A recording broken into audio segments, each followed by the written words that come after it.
Good morning, everyone. Welcome to the Sunday morning Hokyoji Dharma talk. This morning I have the pleasure of introducing Reverend Jushin Stephyn Butcher, who started his Buddhist journey 35 years ago in the Tibetan tradition. He found his way to Hokyoji, where he became a student of Reverend Dokai Georgesen, that is myself. Jushin received jukai in 2013, full ordination in 2017, and Dharma transmission in June of 2025. He lives in Cambridge, Maryland, along with his husband, dog, chickens, and garden. He is currently Hokyoji's board vice president and treasurer. So thank you for joining us today, Jushin, and we look forward to hearing what you have to say. So thank you. Good morning. It's good to see everybody in the Zendo and the Zoomdo. I had heard because in many of my little duties at Hokyoji, along with Gage, monitor emails, and so I saw that Gempo had said that, oh, we'll just attend the Hokyoji Dharma talk on Sunday. And so I thought, oh, I better make sure it's a good one then, because I don't want to disappoint them. I'm not sure. I may still disappoint you. But what I did decide was not to continue with my history lesson because I thought, well, I didn't want everyone to join a history lesson in progress. So I was going to decide to do something else. And I think today it's about happiness. It's about happiness. And it comes from, so I was just at the Jewel Mirror session at Hokyoji, and these days I drive from Cambridge to Hokyoji. It's about a 16-hour drive. I do it in two steps. I'd make it to about Madison on the way out and then drive the rest of the way. And then when I come back home, I can make it to just about the Ohio-Pennsylvania border and then come the rest of the way. And while I drive, I listen to podcasts. So I like to listen to a variety of podcasts. One of the podcasts I was listening to um, was talking about Thomas Jefferson. And it seems like a strange place to start a Dharma talk, but it actually turned out to be interesting. And of course, they didn't mention Buddhism at all, or they didn't mention Zen at all, or anything. And so the Dharma talk today is in many ways my insertion of Buddhist ideas or Zen ideas into sort of that podcast. And so it starts with the founding fathers and this phrase of life, liberty, and the pursuit of happiness that's in the Declaration of Independence. And I think that as sort of a cautionary tale to us all as we read older texts, words don't always mean what we think they mean. So I know we all know that words don't necessarily mean, what they mean, but also even within the context of the fact, well, words just mean things. They may not mean the things that we think they do because the meanings of words can change. And that is certainly the case with this idea of happiness and what the founding fathers thought happiness was and why they thought it was important that it was enshrined in at least the Declaration of Independence. I will try to keep the side quests at a minimum. I do like a good side quest or a tangent, I think is what most people like. I play a lot of online games, so those I think of them as side quests from the main campaign. But I think most people, I had to actually look it up this morning to say, what do normal people call this instead of side quests? And it's tangents. So side quest here, tangent here, which I learned a few years ago, and I always have to remind ourselves, we call them the founding fathers. In 1776, Jefferson was 33 years old. Betsy Ross was 24, and Hamilton was 25. So actually, most of those people who we think, so Benjamin Franklin was indeed, I think he was 70 or 69. So he was older, but actually most of them are actually super young at the time of the revolution. So again, but that is a tangent. So back to happiness. And what is it and what do we think it means? And I think certainly today, maybe the average or typical citizen of the United States is going to think, you know, bread and beer and having a good time and that's kind of what we all mean by happiness because it's I think that's what we think and certainly I think that among as generation and some of the generational shifts I certainly see this in some of my secular students at the university. There's an idea that we should never encounter unhappiness. We should never encounter pain or disease. I have to remind my students, the semester just started last week. I have to remind them that the pain you feel when you learn something is literally what learning is. Like if you don't feel pain, like that's your brain rearranging itself. If you're actually learning something, your brain hurts. If you're not learning it, your brain doesn't hurt. You already know it, or you're not learning it. So back to this idea of happiness. So this actually requires a fairly long discussion because it's firmly situated in the classical thinkers. So Socrates, Plato, Aristotle, who all thought deeply about what happiness is. And then it continues on through the Enlightenment thinkers. I have to say, I am not as well versed in the classics as I should be. I'm fairly well versed in the Enlightenment thinkers and certainly the writers of the Scottish Enlightenment because I was an economist. So I've read Adam Smith, Ricardo, Marx, all those people. But I didn't read a whole lot of Plato and Socrates and Aristotle and stuff, which is probably something I should fix. So so these are high level views of their thought. And so we're going to start with Socrates. And I think Socrates is interesting because his dates are 469 to 399 BCE.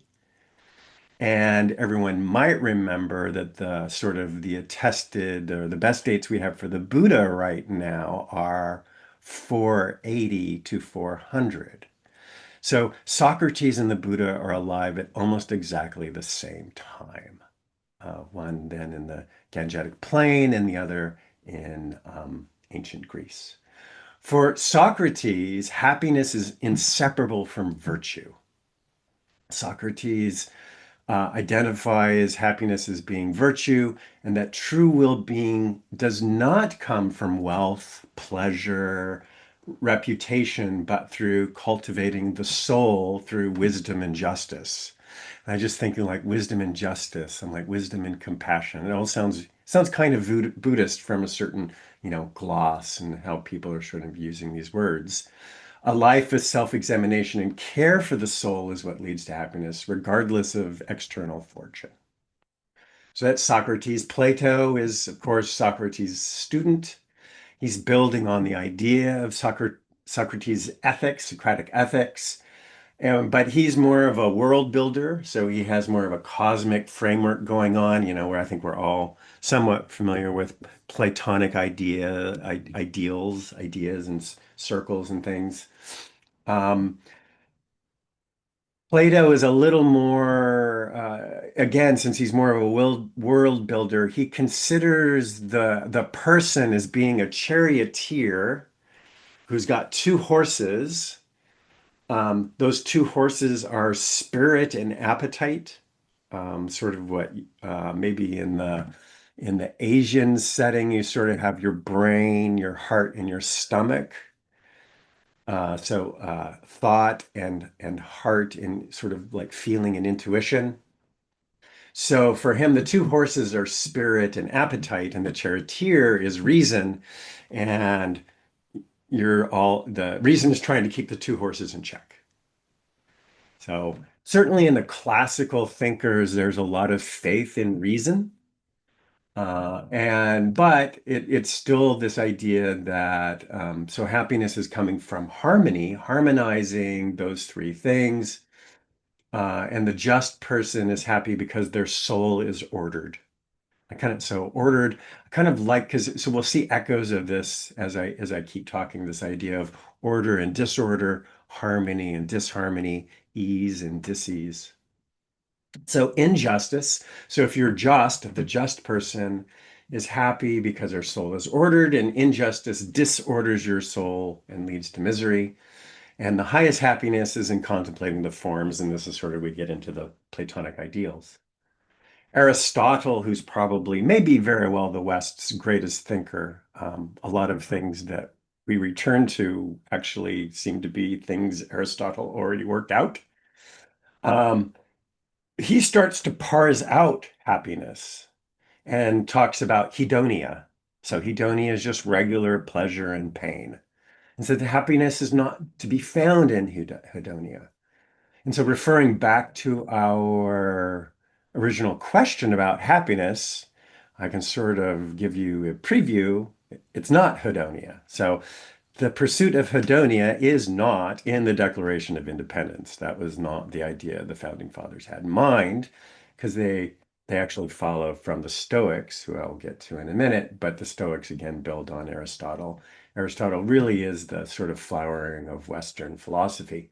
So he defined happiness as eudaimonia. I'm trying to remember the exact translation of eudaimonia. It's translated as flourishing, human flourishing, but the literal translation is to be guided by a good spirit. So the greatest happiness is to be guided by a good spirit. So it's not a fleeting feeling, but it's an activity of the, again, soul in accordance with virtue over your entire life.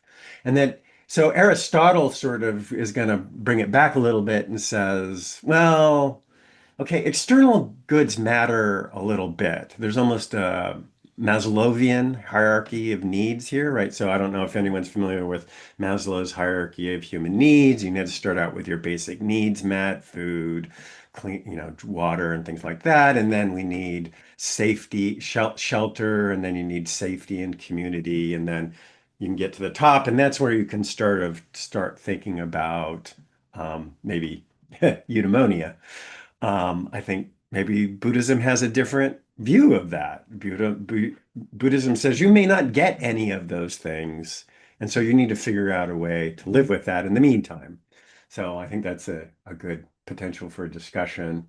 But Aristotle says, okay, so external goods are going to matter a little bit for your happiness, but it chiefly requires rational activity guided by moral and intellectual virtues. And he distinguishes between pleasures, honors, and wealth, imperfect goods, and the highest form of uh, happiness being the contemplative life. We also get from Aristotle the idea of the golden mean. So for Aristotle, the virtues are always a golden mean between two extremes. I won't always, so one is like courage is the golden mean between recklessness and cowardice.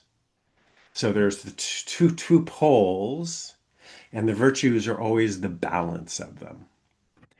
And I think that's interesting because there's certainly obviously maybe echoes with the middle way in that regard. The next, so Aristotle dates are 384 to 322 BCE. So he is temporarily after the Buddha. He's sort of in the early Buddhist teachings period. Epicurus. So everyone I'm sure has heard the word Epicurean, and we think of Epicureans as being people who are in indulgent and maybe even gluttons and certainly hedonic. So Epicurus does revisit hedonia. Hedonism is a source of happiness, but he is definitely not a glutton. So that's a small e Epicureanism. Uh, he identifies happiness with pleasure, but that pleasure is actually, and this is so this fun. It's more fun when you have lots of words for things because you can sort of get at these different degrees of things. He calls it ataraxia. So ataraxia is essentially where what he's avoiding. He's not really so much hedonia as going towards pleasure, but hedonia as avoiding pain. And specifically ataraxia, avoiding disturbances of the mind. So for Epicurus, happiness requires simple living, friendship, and philosophy. Philosophy to dispel irrational fears of gods and death.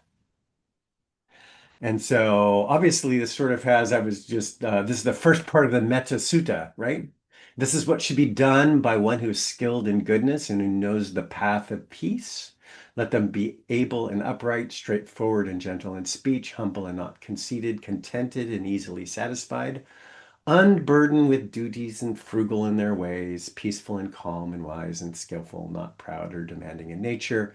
Let them not do the slightest thing that the wise would reprove. This is a different translation than the one we normally use. That was from Access of Insight.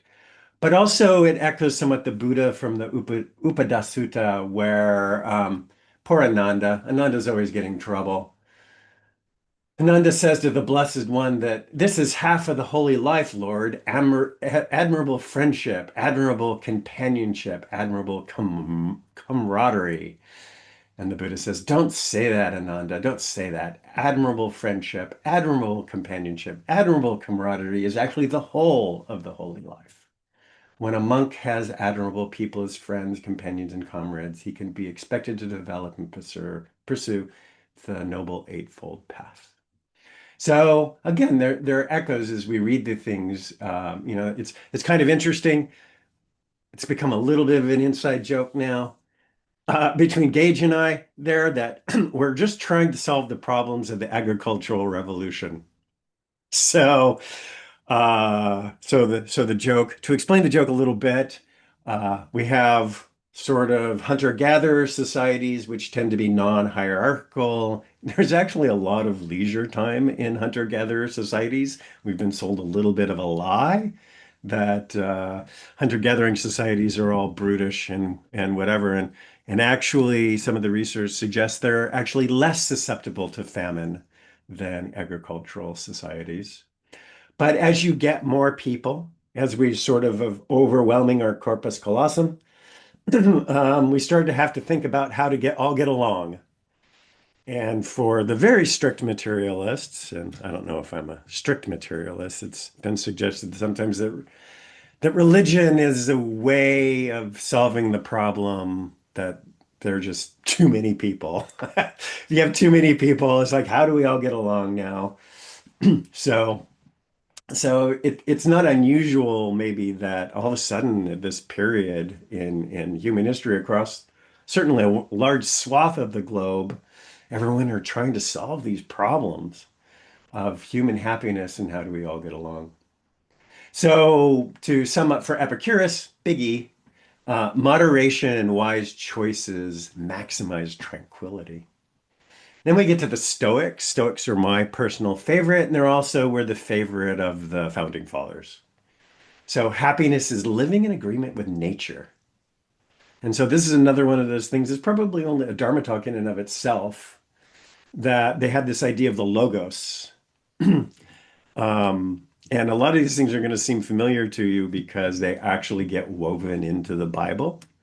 And then they get woven into Christian doctrine by St. Augustine, who also was an admirer of the Stoics. So these ideas, logos is, it's almost like the Tao, really, except that it's identified with reason. So there's kind of this interesting parallel development, but not identical development, where maybe in Zen we have the way, the Tao, and through practices of shikantaza, zazen, you can sort of find your harmonize with it. But for the Greeks, the Stoics, right, the world is organized by logos. Logos is the organizing principle, the basic principle of the universe, and we come into harmony with it through reason instead of contemplation. So we're living in agreement with nature, which does mean living virtuously and rationally. External goods, another echo here, are indifferents. They may be preferred or dispreferred, but they do not affect true happiness, which is reminds us probably a little bit of verses on trust in mind. The great way is not difficult for those who have no preferences. Although I have issues with that. There's nothing worse than a guest who is like, "Oh, I don't care. What do you want to do?" So if you're just pushing your preferences off onto someone else and making them have preferences, I'm not sure that's a good way to go about it. For the Stoics, virtue is sufficient for happiness. Fortune, health, and status are irrelevant to inner peace and freedom. I think this is much, much closer to Zen. And freedom from the destructive passions, apatheia, are what produce serenity and resilience. They're followed by the skeptics. So the skeptics are interesting. Pyrrho is about the same time, 360 to 270 BCE, and he's followed by Sextus Empiricus. They have great names. Uh, Stephen Batchelor, if you've listened to Stephen Batchelor, he goes on about Pyrrho a lot. Pyrrho is interesting because he's the only one that we know for certain actually came into contact with Indian thinkers. He was with, I don't know, it's like apparently when you go to war, you bring philosophers. So he was with Alexander the Great's army when he got to India in a soldier's mutiny, but probably before his soldier's mutiny, and said, "No, we're not doing this. We're going back home." Um, he had contact with the what they call in Greek the gymnosophists, which literally is the naked wise men. So who are the naked wise men? They're the yogis, the shramanas, and the Buddhists, the ascetics. So he is the only Greek thinker that we know of at that time that possibly actually had contact with Indian thought. And so the skeptics are, as one might imagine, skeptical. And they very much in if not in practice, in theory for Zen, radically refuse to commit to dogmatic beliefs, and as a result, avoid disturbances and achieve peace of mind. Again, back to ataraxia rather than necessarily eudomia. So you should suspend judgment about what is truly good or bad. Happiness comes through equanimity in the face of uncertainty. And again, Stephen Batchelor has whole talks on this if you're interested. Um, and let's see, we're followed then by uh, Cicero. So Cicero is Roman. We're just about at the he was and the Roman eclectics. So we have the word eclecticism, where you pick things you like out of different philosophies. That's what the Romans were doing. Another interesting pattern that continually repeats itself is cultures being besotted by other cultures. So we have that in Japan, where there was, well, it sort of went in and out of fashion in Japan, depending on who was emperor or shogun or what was going on. But they were very often looked to China for their sort of, you know, certainly the upper classes were looking to China for the newest, greatest things and ideas. Rome was always had this enchantment with Greek philosophy. So for them, the Greeks were the highest. Whether, in theory, again, all of this is always ends up being in theory. They start adapting things to their own. So Cicero synthesizes the Greek schools for a Roman audience. He was very much followed the Stoics in seeing virtue as central, but also acknowledged the Aristotelian role of external goods. And again, happiness was the perfection of human nature through reason, virtue, and civic responsibility. Let's see now. I need to get back to the founding fathers. Just a second, I lost my notes on the founding fathers. Where are you? So back to how we ended with the pursuit of happiness in the Declaration of Independence. The Thomas Jefferson, Benjamin Franklin, Hamilton, they were all students of Cicero and of the Stoics. And so when in the Declaration of Independence, especially, but also in other documents and in the well, not so much the Constitution, in the other documents, sort of the whys of it all. The Constitution is how are we going to do this? The Declaration of Independence is sort of why are we going to do this? And the foundation for it is natural law.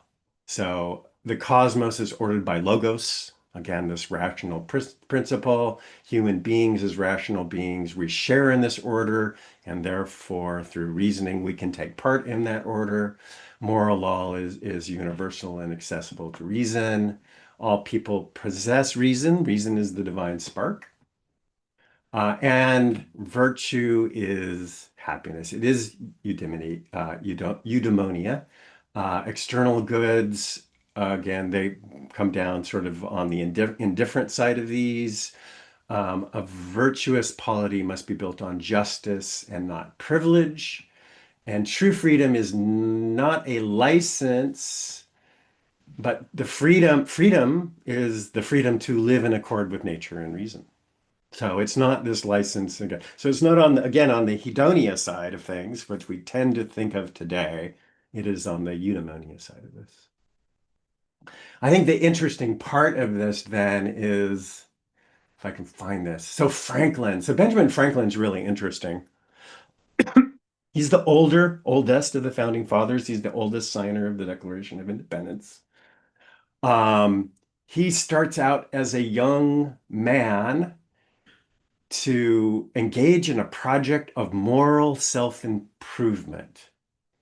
And he has this thing where he keeps a journal, and he has no less than, so the Stoics have four virtues. I always forget what they are. Um, I should be able to remember them since there are only four of them. Let me see. It's strength, um, wisdom, courage, justice, and temperance. Benjamin Franklin has 13 virtues: temperance, silence, order, resolution, frugality, industry, sincerity, justice, moderation, cleanliness, tranquility, chastity, and humility. And he keeps a journal every day with a list of these and reflects at the end of the day. He puts a little dot next to every one he doesn't live up to that day. And he had to stop because it got very depressing. So he stopped doing that. So I just think that it's super funny. It's only even funnier, and I don't know the reason why. Thomas Jefferson writes letters to his daughters extolling the virtues as well, but he only has 12 virtues. Can you guess which one is missing? Chastity. I so like I would have to figure out why he's writing his daughters and he leaves that one out. I don't know. It just seems like you would think that would be the one that would be included. Um, so my time is about short here. Um, so the interesting thing here, I guess, to bring it back is in listening to this So Rushin recently made a joke. This has become the bit of lore, a bit of lore for the Hokyoji Sunday Dharma talks, that my husband thinks we talk about death all the time. And so I wasn't going to mention death today. So instead of memento mori, I was going memento vivere. This is like, is there a way to frame the Four Noble Truths positively and to say life can be happiness if,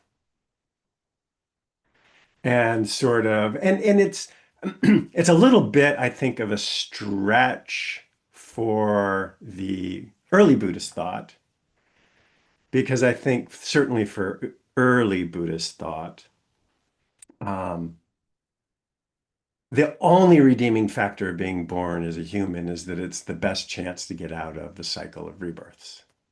If you're born as a god, it's hard because you get everything you want. If you're born in hell, it's not very good because you get nothing except torment.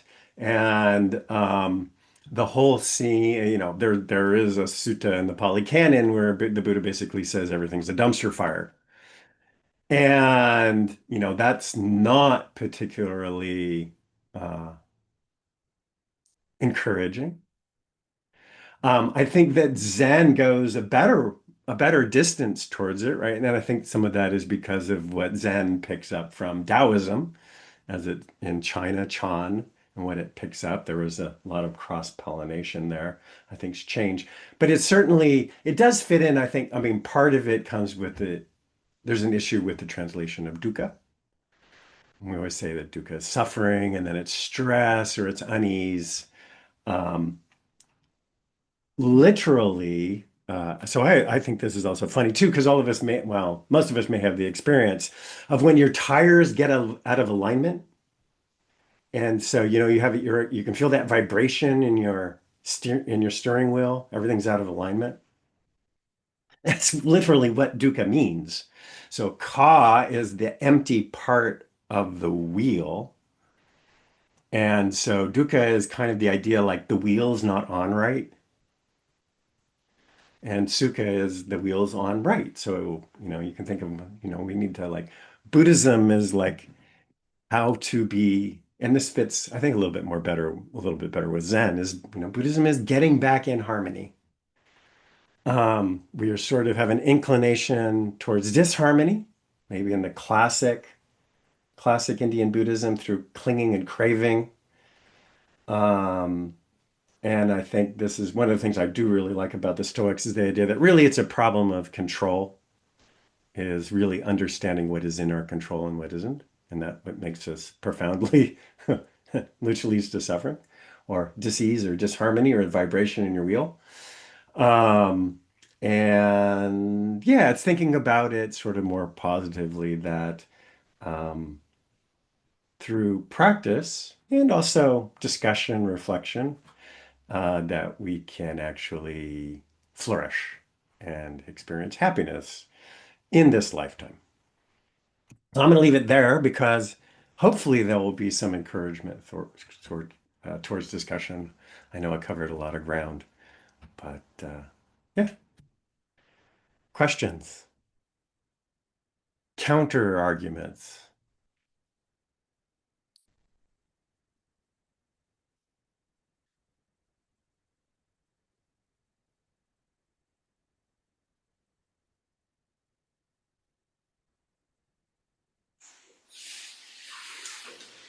So, Jushin Gimpo here. Thank you for your talk so far. Can you hear okay? Yeah. Okay. One thing I've always found interesting is when we talk about the pursuit of happiness is at some point I read or heard that pursuit has had a different connotation or different meaning than what we usually think of. Usually, currently, if you talk about pursuing something, there's the idea that we're chasing after something, or in other words, there's a kind of built-in big dualism. Happiness is somewhere out there and I'm going to pursue it. But that the meaning actually was more like practice or cultivate. If someone had a pursuit, that meant that that was something that they were engaging in. So there isn't that built-in distance, but rather the pursuit of happiness means it's an inalienable right to sort of cultivate happiness. Yeah, that's definitely so. Action, both for Zen and the Stoics and the founding fathers, is definitely part of it. Yeah, that's a really good thing. I missed that, but yeah, it's not every, and that's sort of like Benjamin Franklin's thing is like, yeah, it's best to try to be virtuous, but keeping track of it is going to lead you to depression. Just one more thing. Benjamin Franklin was quite a character in many ways, but one of the things he said was, "Beer is proof that God loves us and wants us to be happy." It's my favorite Benjamin Franklin quote. I love it. That's the deist in Ben Franklin. Yeah. I mean, there are others that are not so good, but and in fact, it's a little bit, it's informative, I think, for our time to consider that. I mean, he was like America's for the Anglo-Saxons, like America is going to be the Anglo-Saxon country. But for him, that didn't include the French or the Swedes or most of the Germans. Like they were all not Anglo-Saxon. So, people are the product of their times, causes and conditions being what they are. Can I say one more thing before I quiet down? Another thing about Ben Franklin is when they worked out their Constitution and came out, someone asked, they were very interested, what kind of government has been agreed on? And someone asked Ben Franklin that, and he said, a republic, if you can keep it. Yeah. That's, I think, very relevant to our times. Yes. Thank you. Thank you.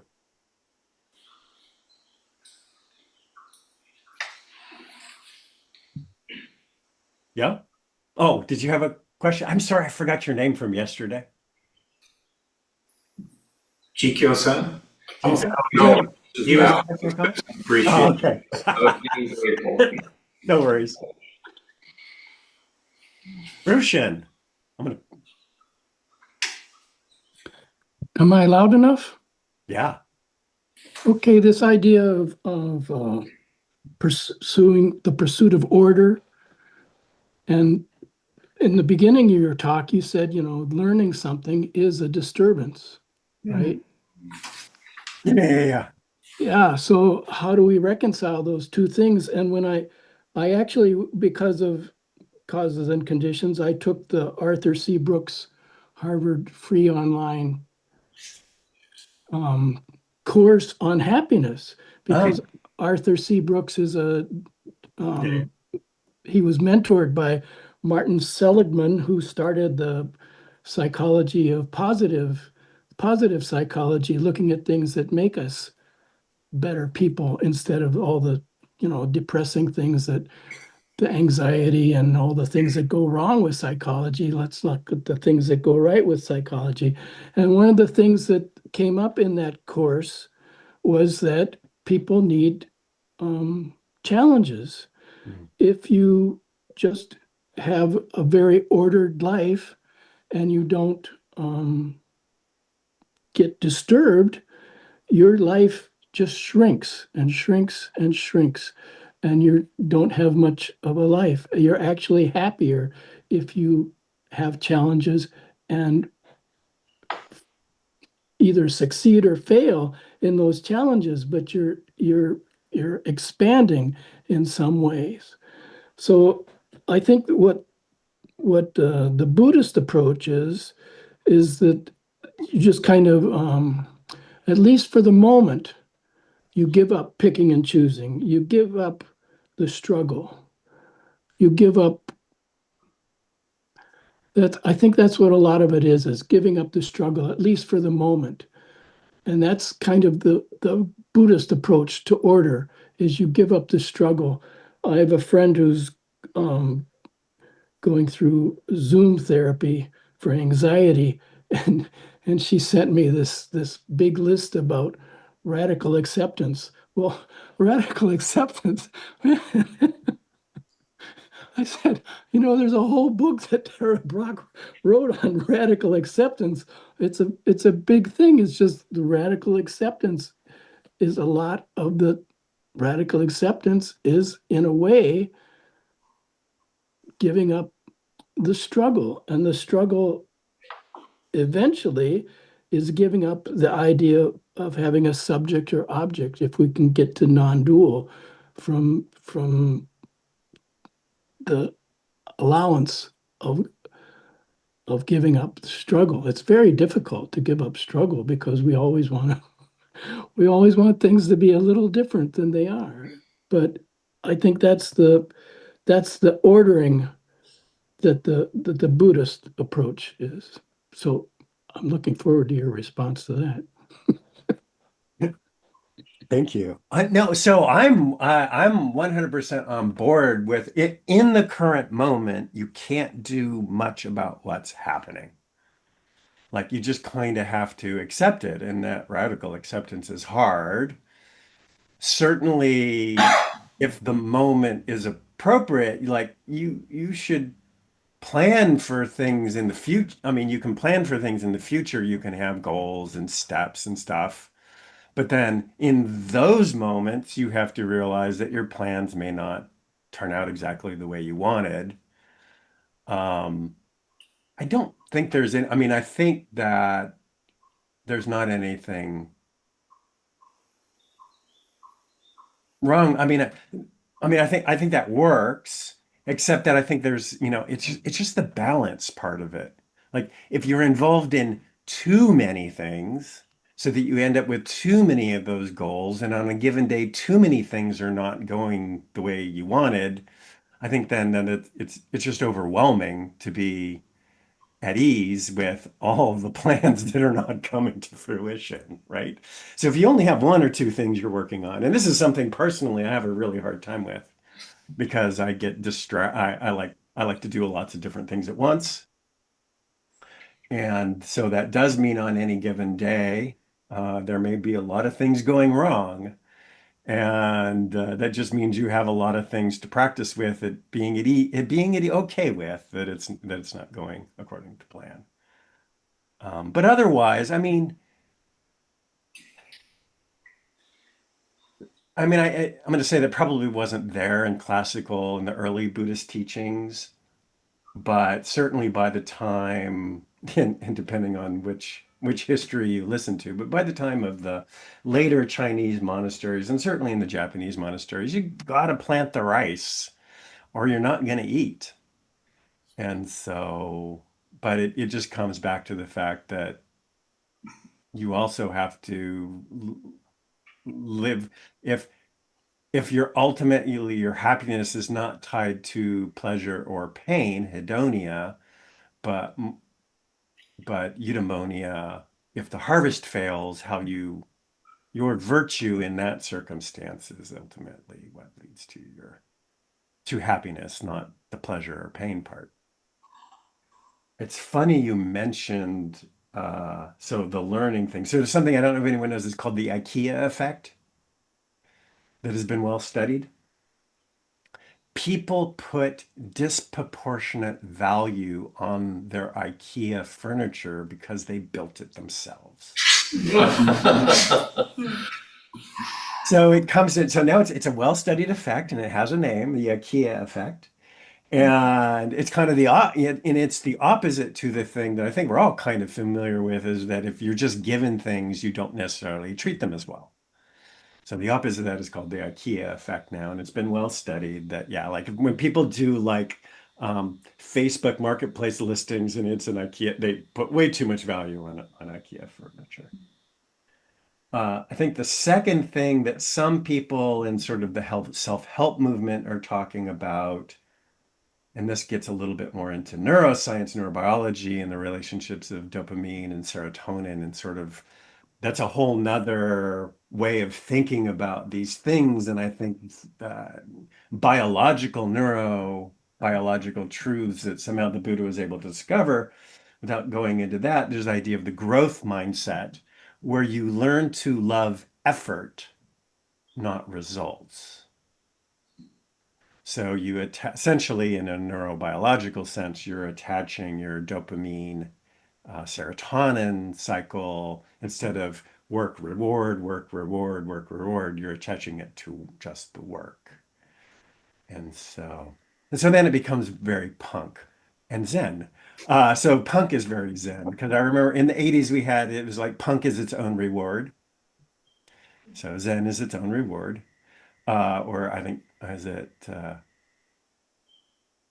Kodo Sawaki Roshi says like Zen is good for nothing. I think it's basically is saying the same thing. Yeah, so growth mindset is this idea of attaching to just learning to love effort, learning to love the journey, the practice, the activity rather than the result. And you can see where kind of Zazen is that right? Where it's like, I always think of it as being, and this kind of came up for me for Jewel Mirror, and this is completely beside the topic, where it's like, you're reading Dogen, it's like, just sitting, or just, oh, I'm just sitting. It's like, no, you're just sitting. Just sitting. Just sitting. Easier said than done, but it feels like less of a than the other thing. I'm gonna sit. I'm gonna be frowny when I walk between buildings. Any other comments?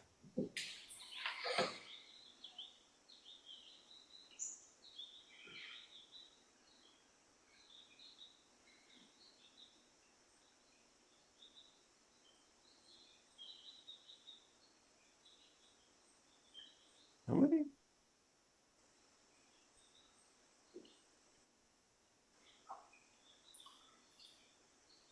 All right. Well, we want to call it? Okay. Oh, wait. Oh, wait. What? Oh, nothing.